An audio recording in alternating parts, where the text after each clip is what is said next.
70s, my husband knew Craig. He was working for him, and I actually did some part-time work for Craig, and he's the one that introduced me to how bad buckthorn is, and I expanded my knowledge from there.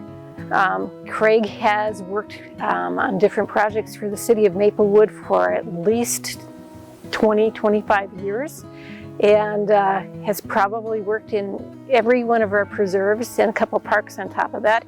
He's done a lot of pro bono work for us.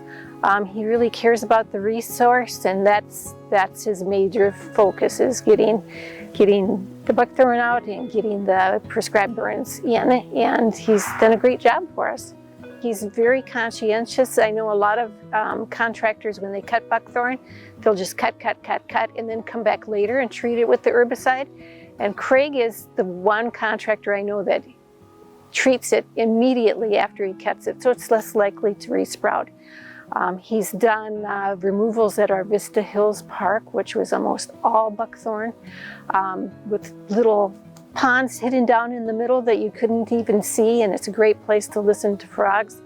One of the few places in Maplewood where we had some white birch that were growing naturally. They weren't planted, and you could actually see them after the fact.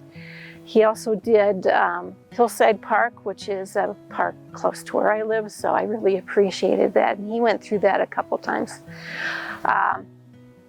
Just this year, he was working at our Gladstone Savanna, and he noticed a weird-looking shrub, and he didn't know what it was. So I went out there with him, and we took a look at it, and turns out it might be another species of buckthorn that has not been reported or confirmed in the state before. So there will be Department of Agriculture tests on it this coming spring. I consider Craig a family friend.